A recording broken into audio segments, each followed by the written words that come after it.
Hello, welcome welcome to निदान हिंदी साहित्य channel. आप सभी का स्वागत है। हमारी आज की यूनिट 7 हिंदी कहानियाँ। हमारी लास्ट यूनिट थी यूनिट 8, जिसमें हमने नाटक के बारे में बात की थी। जैसे कि ये जो एक मैंने सीरीज स्टार्ट की थी, उसमें मैंने आपको बताया था कि ये एक सीरीज है और इसमें हम रिवीजन करने वाले हैं। रिवीजन मतलब पूरा जो सिलेबस है उसको रिवीजन करने वाले, क्योंकि सिलेबस में बहुत से क्वेश्चन पूछे जाते हैं। जैसे कि आपको मैंने पहले बताया था, अगर आप नए हो तो आप एक बार फिर से सुन लीजिए कि सिलेबस में से ही क्वेश्चन बहुत सारे बन जाते हैं। लगभग मेरे अनुमान के हिसाब से कुल 10 क्वेश्चन मैंने अब तक देखे हैं। ठीक है, एवरेज क्वेश्चन 5 से कम नहीं होते हैं और 10 से ज़्यादा हो जाते हैं। ठीक है, कम नहीं होते हैं 5 से। तो लगभग आपके एवरेज क्वेश्चन हर साल लगभग 5 क्वेश्चन पूछता ही पूछता है। ठीक है, वो चाहे यूजीसी हो या फिर सेट, यूजीसी हो या सेट, कोई भी 5 क्वेश्चन पूछता ही है। अच्छा, सेट की बात करें तो सिर्फ सेट तो हर स्टेट में होता है ना। यूजीसी तो एक ही है, लेकिन सेट हर स्टेट में होता है। तो सेट भी ऐसे क्वेश्चन पूछ लेता है हर बार, सिर्फ सिलेबस में पूछता है। सिलेबस में क्या होता है ये आपको मैं बताऊंगा। ठीक है, अगर आपने पुरानी वीडियो नहीं देखी मेरी, मतलब बाकी की 3 यूनिट, मतलब यूनिट 10, यूनिट 9, ठीक है, और यूनिट 8, अगर आपने नहीं देखी है तो आप प्लीज़ जाकर वो वीडियो देख लीजिए। ठीक है, आपको उसके लिए स्पेशल एक प्लेलिस्ट बनी होगी, आपको दिख जाएगी, प्लेलिस्ट में जाके चेक कीजिए। ठीक है, यूनिट वाइज रिवीजन करके होगी प्लेलिस्ट, तो आप जाकर ज़रूर चेक कीजिए। अभी हम शुरू करते हैं हमारा यूनिट 7। ठीक है, समय की बहुत दिक्कत है तो हम जल्दी से ख़त्म करने की कोशिश करेंगे। ठीक है, जल्दी से जल्दी बात करेंगे फटाफट, है ना। तो और समय व्यस्त नहीं करते हैं और सबसे पहले बात करते हैं हम हमारा। देखो, ये आपको बताने की कोई आवश्यकता नहीं है ना। पिछली बार जैसे मैंने क्रम वाइज लगा दिया था, इस बार भी वैसे ही क्रम वाइज लगाया हुआ है, प्रकाशन वर्ष के हिसाब से लगा हुआ है क्रम। ठीक है, तो बिना किसी देरी के शुरू करते हैं। एक टोकरी भर मिट्टी, इसका प्रकाशन वर्ष क्या होगा? ठीक है, एक टोकरी भर मिट्टी, इसका प्रकाशन वर्ष 1901 में प्रकाशित हुई थी। ठीक है, माधवराव सप्रे इसके रचनाकार हैं। सिर्फ सप्रे लिख देता हूँ, माधवराव सप्रे तो आपको पता ही है ना, तो इसका सिर्फ सप्रे लिख देता हूँ। माधवराव सप्रे इसके मतलब रचनाकार है ना। और माधवराव सप्रे जी का जन्म कब हुआ था? 1871 में माधवराव सप्रे का जन्म हुआ था। ठीक है, 1871 में माधवराव सप्रे का जन्म हुआ था। और ये मिट्टी एक मतलब ये कहानी किस पर आधारित है? ठीक है, इसकी मूल संवेदना बोले तो एक वृद्ध मतलब अहंकार का त्याग, मतलब एक वृद्ध महिला होती है और एक ज़मींदार होता है। ठीक है, उसकी महिला की एक झोपड़ी होती है, ज़मींदार का घर उसके पास में ही होता है। तो वो ज़मींदार उसकी झोपड़ी छीनने के लिए बहुत सारे हथकंडे अपनाता है और आखिरकार छीन लेता है। लेकिन आखिरी में आके अंत में जो लाइनें होती है कि ज़मींदार का हृदय परिवर्तन होता है और वो उसकी जो वृद्धा की लाचारी को देखकर समझ जाता है ना। और उसके अहंकार का त्याग कैसे होता है वो आप कहानी जब पढ़ोगे तब समझ में आ जाएगा। पात्र भी बता दिए, सब बता दिया, है ना। क्लियर हो गया? पहली कहानी हमारी ख़त्म। इतना ही है ना, इसमें से ही पूछ लेता है, पात्र पूछ लेता है। ठीक है, कहानी कब प्रकाशित हुई पूछ लेता है, कहानीकार कौन है और उसका जन्म वर्ष कब हुआ था ये पूछ लेता है। तो यही होता है सिलेबस में क्वेश्चन आने वाली बात, है ना। पात्र भी मैंने बता दिए और इसकी मूल जो कहानी जिस पर आधारित है वो संवेदना है अहंकार का त्याग। अहंकार कैसे हो जाता है? ज़मींदार को हो जाता है। ठीक है, अब चंद्रदेव से मेरी बातें, ये हो गया। चंद्रदेव से मेरी बातें, इसका प्रकाशन कब हुआ था? चंद्रदेव से मेरी बातें इसका प्रकाशन 1904 में हुआ था। ठीक है, 1904 में प्रकाशित हुई थी। और ये बंग महिला की रचना है। बंग महिला कौन है? राजेंद्र बाला घोष। ठीक है, बहुत लंबा नाम है तो बंग महिला कर देते हैं। बंग महिला,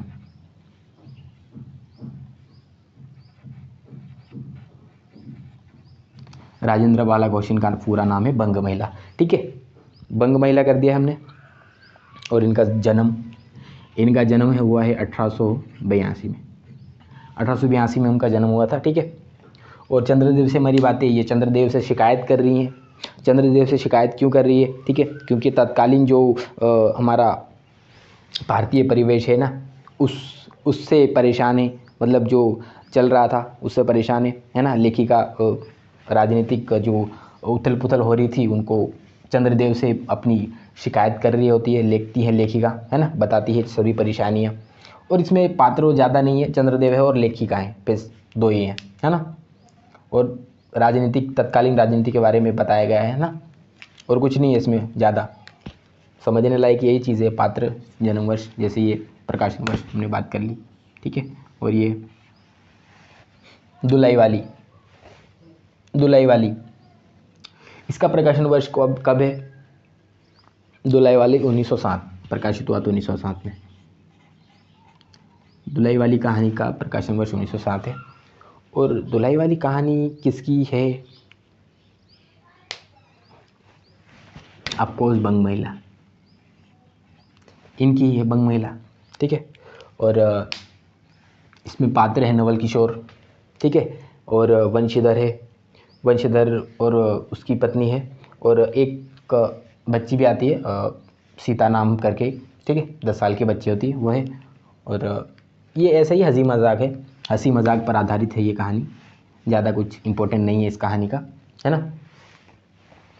तो हमारी नेक्स्ट कहानी दुनिया का अनमोल रतन, ठीक है। दुनिया का अनमोल रतन ये देशभक्ति पर आधारित कहानी है, ठीक है, देशभक्ति पर आधारित कहानी है। और इसमें हम सबसे पहले बात करते हैं इसका प्रकाशन 1907 में ये भी प्रकाशित हुई थी, 1907, ठीक है, 1907 में ये भी प्रकाशित हुई थी। और ये किसकी रचना है, ये आपको सबको पता होना चाहिए, प्रेमचंद जी की है। और प्रेमचंद जी का जन्म कब हुआ था? 1880 में प्रेमचंद जी का जन्म हुआ था, ठीक है। और ये देशभक्ति पर आधारित है। इसमें दो ही पात्र महत्वपूर्ण है, ठीक है, काला चोर वगैरह, चोर और देशभक्ति में जो सैनिक होता है वो, और कोई बच्चा होता है या कैदी होता है वो तो उसी अलग बात होगी। लेकिन इसमें दिलफिगार और दिलफरेब ये दो महत्वपूर्ण पात्र है ना, इसको याद रखना है। और दूसरे भी पात्र आते हैं, देखो दूसरे पात्र गौण पात्र होते हैं ना, उनको हमें याद रखना है, लेकिन इतना इम्पोर्टेंट नहीं है कि याद रखना ही होगा। लेकिन ये दिलफिगार और ये दिलफरेब ये तो याद रखना ही है ना। तो हमारी ये भी ख़त्म। कानों में कंगना, इसमें सब बता रहा हूँ ना एकदम क्लियर। अगर कुछ छूट रहा है तो आप कमेंट में बता देना कि ये छूट गया, तो मैं आपको उसके लिए अलग से कमेंट में ही जवाब दे दूंगा, है ना, आपका आंसर मिल जाएगा। कोई दिक्कत हो तो मैं कमेंट कर जवाब देता हूँ ना, कमेंट करते रहिएगा, मैं कमेंट पर अच्छे से ध्यान रखता हूँ, जवाब ज़रूर दूंगा। कानों में कंगना, कानों में कंगना हमारी अगली कहानी। कानों में कंगना का प्रकाशन वर्ष है 1913, 1913 में प्रकाशित हुई थी, ठीक है। और कानों में कंगना के रचनाकार कौन है? राधिका रमण प्रसाद सिंह, राधिका रमण प्रसाद सिंह, राधिका रमण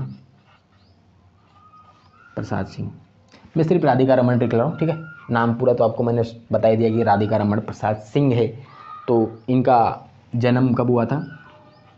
1890 में, 1890 में इनका जन्म हुआ था, ठीक है। और ये जो कहानी है, ये कहानी कुछ ऐसी है कि वासना है और सच्चे प्रेम के बारे में बताया गया है ना। और सच्चा प्रेम जब हो जाता है किरण से, ठीक है, इसके पात्रों में किरण है, ठीक है, नरेंद्र है, योगेश्वर है, ये 3 महत्वपूर्ण पात्र आते हैं। और किरण योगेश्वर की बेटी होती है ना, नरेंद्र किरण का पति होता है। और कानों में कंगना, ये कंगना पर स्टार्ट होती है कहानी और कंगना पर ही ख़त्म हो जाती है, ठीक है। किस तरह से होती है ये आपको उसमें देखना होगा, कहानी के अंदर जब पढ़ोगे तब। उसने कहा था कब प्रकाशन? 1915, 1915 में प्रकाशित हुई थी। किसकी रचना है? किसकी रचना है? उसने कहा था चंद्रधर शर्मा गुलेरी। मैं यहाँ पर लिखूंगा ओनली गुलेरी, सॉरी गुरेरी क्यों कर रहा हूँ,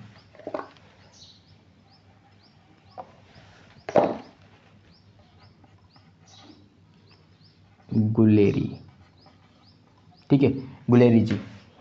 और गुलेरी जी का जन्म हुआ था 1843, 1883, ठीक है। ये विश्व युद्ध पर आधारित है, प्रथम विश्व युद्ध पर, ठीक है। प्रथम विश्व युद्ध की पृष्ठभूमि पर लिखा गया है। इसमें लोहाना सिंह है, हज़ारा सिंह है, वजीरा सिंह है, ठीक है, और सूबेदार है, सूबेदारनी है। और इसमें एक बहुत ही फेमस कथन आता है जो तेरी कुड़माई हो गई, है ना। हज़ारा सिंह उसकी ये सूबेदारनी से पूछता है जब वो बच्ची थी, मतलब उसकी शादी नहीं हुई थी तब, है ना। तो आगे बढ़ते हैं अब, है ना। इसमें और कुछ बचा नहीं है, बात हो गई। आकाशदीप का प्रकाशन वर्ष है 1929 में प्रकाशित हुई थी, ठीक है। ये प्रसाद जी की रचना है। प्रसाद जी कौन है? प्रसाद जी हमारे जयशंकर प्रसाद हैं। इनका जन्म वर्ष 1889 में है ना। प्रसाद जी को तो सब जानते हैं, तो जयशंकर प्रसाद जी की रचना है ये, है ना। आकाशदीप एक द्वीप की रचना है, मतलब द्वीप पर आधारित है। वो द्वीप चंपा द्वीप करके होता है, मतलब पहले द्वीप का नाम नहीं होता, लेकिन बाद में फिर चंपा द्वीप नाम रख दिया जाता है उनका, है ना। और उसमें पात्र मुख्य तौर पर चंपा नाम है पात्र, और एक बुद्धगुप्त करके है, ठीक है। ये नायक और नायिका के रूप में होते हैं, ठीक है। और इसमें क्या है, प्रेम है, कर्तव्य है और सेवा है, ठीक है। तो चंपा जो होती है वो अपने द्वीप की सेवा करती है, और लेकिन बुद्धगुप्त से प्रेम भी करती है, लेकिन बुद्धगुप्त से घृणा भी करती है, क्योंकि उसी की टोली के एक व्यक्ति ने उसके पिता की हत्या कर दी थी, ठीक है। तो बहुत ही इंटरेस्टिंग स्टोरी है ये, हम इसको नहीं देखते हैं अभी ज़्यादा क्योंकि हमारा टाइम कम है। अपना अपना भाग्य। अपना अपना भाग्य, इसका प्रकाशन वर्ष है 1931।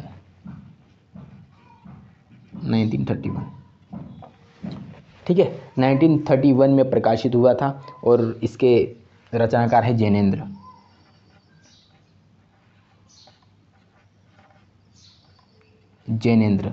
जैनेन्द्र द्वारा रचा गया है, मतलब लिखित कहानी है। जैनेन्द्र जी का जन्म हुआ था 1909 में।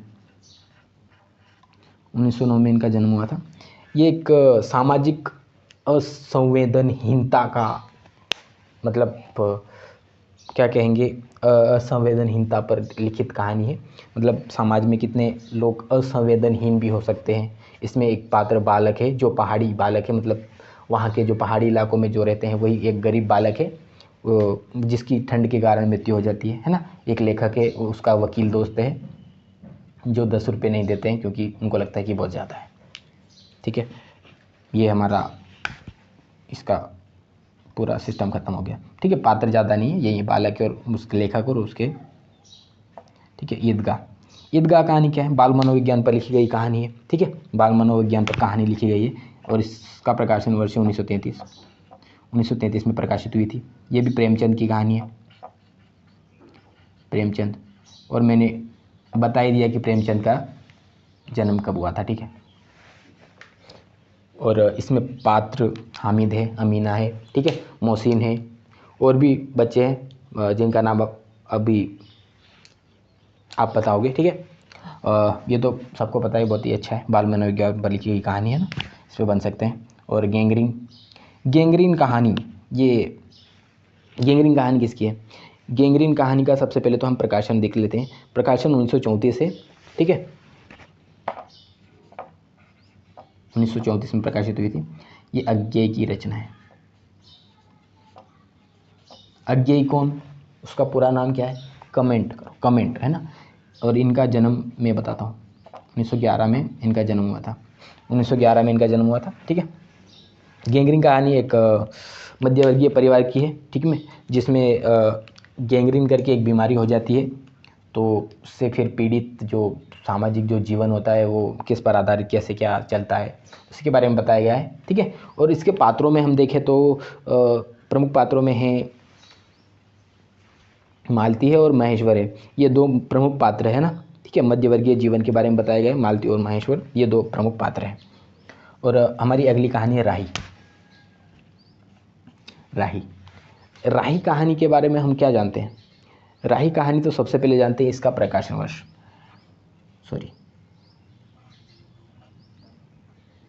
1947 में प्रकाशित हुए थे। ये सुभद्रा, उल्टा क्यों लिख रहा हूँ,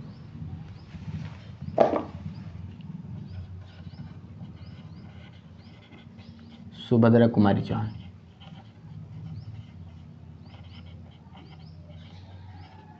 सुभद्रा कुमारी चौहान द्वारा लिखा गया है ये, ठीक है। सुभद्रा कुमारी चौहान ने लिखा है राही कहानी। बहुत ही इंटरेस्टिंग कहानी है, आप इसको पढ़ोगे तो बहुत ही इंटरेस्ट आने वाला है, मतलब मज़ा आने वाला है। मज़ा नहीं आएगा, आपकी जो सोच है वो बदल जाएगी, है ना, ठीक है। तो एक राही होती है जो दाना, मतलब अनाज की एक गठरी होती है, उसे चुराने के इल्ज़ाम में उसे गिरफ्तार कर लिया जाता है। इसमें कहानी जो पात्र है वो एक राही है और उसके बाद एक अनीता करके पात्र है ना। तो गरीबी और राजनीति के बारे में बताया गया है। राही राजनीति की वजह से जेल में आती है और ये जो राही है वो गरीबी की वजह से आती है। तो इसी के बारे में बताया गया है, ज़्यादा डिटेल हम नहीं जाएंगे अंदर, है ना। सिक्का बदल गया, सिक्का बदल गया, ये विभाजन की त्रासदी पर लिखी गई कहानी है ना।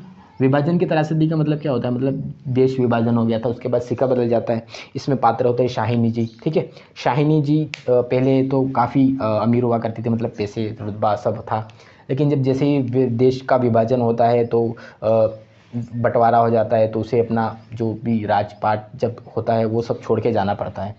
तो उसके जो अपने होते हैं वही उसके खिलाफ़ हो जाते हैं, ठीक है। एक शेरा करके होता है जो उसे पहले बहुत ख्याल रखता था, मतलब उसका बहुत ख्याल रखती थी शाहिनी जी, लेकिन वही उसके बाद उसका जान का दुश्मन हो जाता है, ठीक है। तो इसका प्रकाशन वर्ष हम देखते हैं, सिक्का बदल गया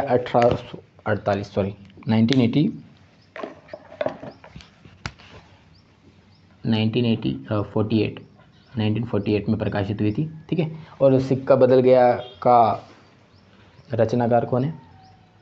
सिक्का बदल गया इसके रचनाकार है कृष्णा सोबती।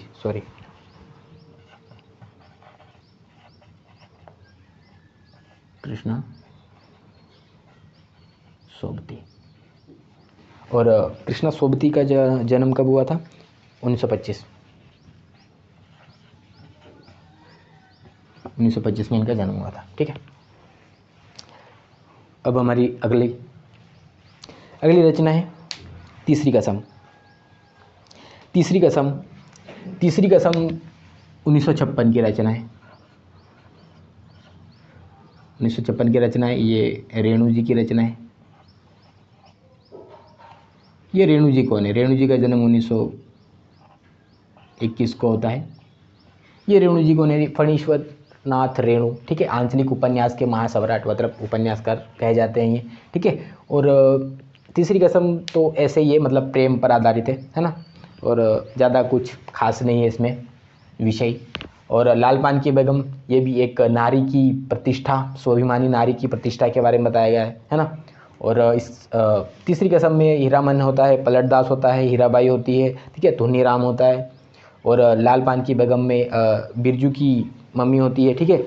और एक मिनट, बिरजू की मम्मी होती है, और मखनी बुआ होती है, और चंपिया होती है, ठीक है। ये प्रमुख तौर पे पात्र होते हैं और इसमें भी कुछ खास नहीं है। लाल पान की बेगम का प्रकाशन वर्ष देख लेते हैं, 1956 ये भी 1956 में ही प्रकाशित हुई थी लाल पान की बेगम, ठीक है। इसमें उनका बच्चा नहीं है। और अब हमारी लाल पान की बेगम खत्म हो गई, तीसरी कसम हो गई। चीप की दावत भीष्म शाहानी जी की है।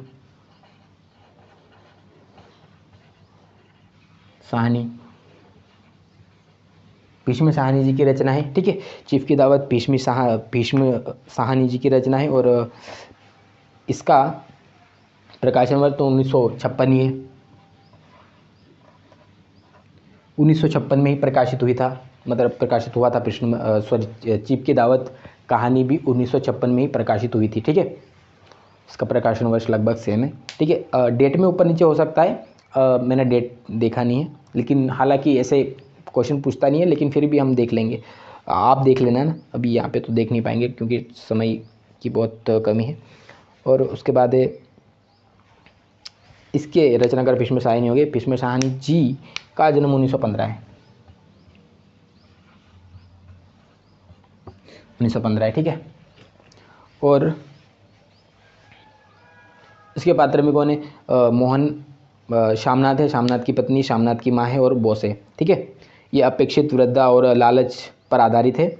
ठीक है, और उसके बाद होता है राजा निर्बंसिया। राजा निर्बंसिया 1957 की रचना है, 1957 की रचना है। ठीक है, राजा निर्बंसिया 1957 की रचना है। और इसका हैं कमलेश्वर, 1932 में उनका जन्म हुआ था, कमलेश्वर।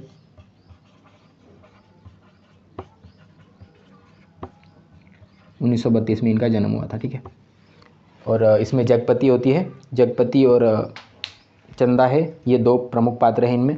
और ये एक आधुनिक और पौराणिक जीवन, एक आधुनिक और पौराणिक जीवन पर समांतर, मतलब एक पुरानी कहानी और एक वर्तमान कहानी को, दोनों को समांतर मोड में चलाने की कोशिश की गई है। ठीक है, निर्बंसिया मतलब जिसका वंश नहीं आगे बढ़ सकता है, मतलब जिसकी संतान नहीं है, उस पर कहानी है।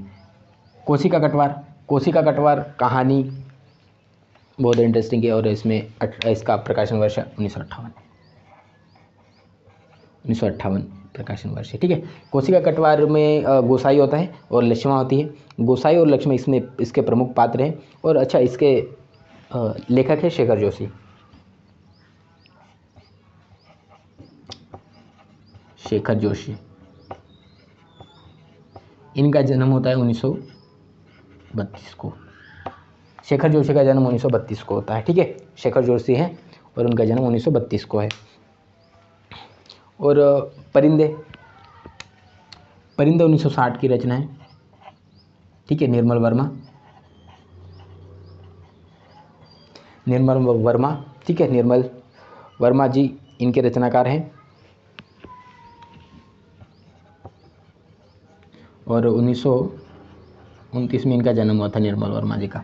ठीक है, परिंदे कहानी भी एक प्रेम पर आधारित कहानी है और द्वंद्व है। ठीक है, और क्या कह सकते हैं इसमें, अधूरा प्रेम कह सकते हैं। ठीक है, इसमें लतिका हुबर्ट मुखर्जी है। ठीक है, और भी हैं, आप पात्र अच्छे से देख लीजिएगा।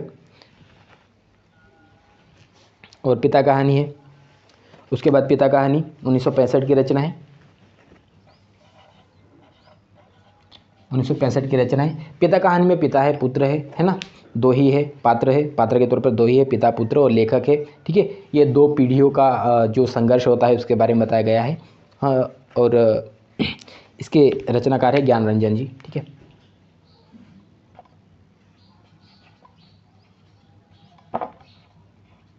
ज्ञान रंजन। ठीक है, ज्ञान रंजन जी इनका जन्म 1936 में हुआ था, 1936। ज्ञान रंजन जी का जन्म 1936 में हुआ था। ठीक है, और उसके बाद होता है इंस्पेक्टर मातादीन चांद पर, 1970 की कहानी है इंस्पेक्टर मातादीन चांद पर, 1970 की कहानी। हरिशंकर परसाई,